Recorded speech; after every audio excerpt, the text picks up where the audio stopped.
You are listening to Radio Long Island City, recorded at our studios near Hellgate, 9 kilometers north of the Harbor Hill Moraine. And now, the Observatory. The Observatory, Thursday, the 20th of February, 2025. It is 61 days after the winter solstice. It is 28 days before the spring equinox. By the French Republican calendar, it is the second day of Ventose, the day of the Cornouiller, the dogwood. The sun rises today at 6:42 a.m. Solar noon takes place today at 12:09 p.m. The sun sets today at 5:37 p.m. Civil twilight ends at 6:05 p.m. and nautical twilight ends at 6:37 p.m. The length of daytime today is 2 minutes, 34 seconds longer than yesterday. Today the moon reaches its last quarter at 12:33 p.m. The new moon will arrive on Thursday, the 27th of February. These are the predicted tides today for Horns Hook. In the wee hours, high tide 3:10 a.m., 1 meter 22. In the morning, low tide 9:34 a.m., 3 centimeters. In the afternoon, high tide 3:41 p.m., 1 meter 1 centimeter. At night, low tide 9:47 p.m., 12 centimeters. In our shared realm of plants and animals, in the Bronx, the largest uncut expanse of New York's original wooded landscape is preserved under the name the Thane Family Forest at the New York Botanical Garden. It is a good moment to venture onto the mainland of North America and wander through the winter woods. Commemorations. On this day in 1792, President George Washington signed the Postal Service Act, establishing the United States Post Office Department.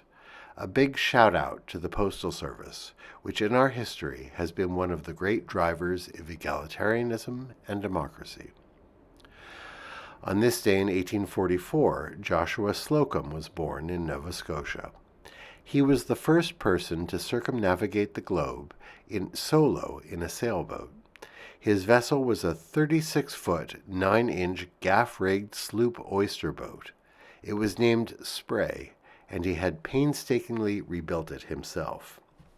He set sail from Boston, Massachusetts on April 24, 1895. His journey took him to Nova Scotia, off to Gibraltar, and then down to Brazil. He passed through the Straits of Magellan, and then across the Pacific to Australia, then across the Indian Ocean, around the Cape of Good Hope, and back to the East Coast. On June 27, 1898, he returned to Newport, Rhode Island. He recounted his journey in the book Sailing Alone Around the World. In 1910, he was lost at sea. He never learned how to swim. On this day in 1872, the Metropolitan Museum of Art opened its doors to the public in New York City. Its first home was the Dodworth Building, a grand house at 681 Fifth Avenue between 53rd and 54th Streets. 8 years later, it would move to its first building at its present location in Central Park. On this day in 1902, Ansel Adams was born. His photographs celebrated the American landscape. On this day in 1927, Sidney Poitier was born in Miami to Bahamian parents. One of the great actors of the 20th century, he broke many barriers.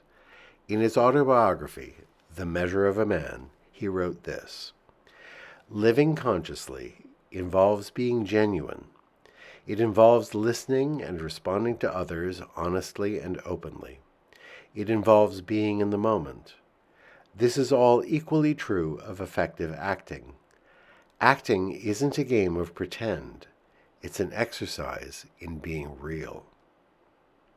On this day in 1967, Kurt Cobain, the singer, songwriter, and guitarist, was born.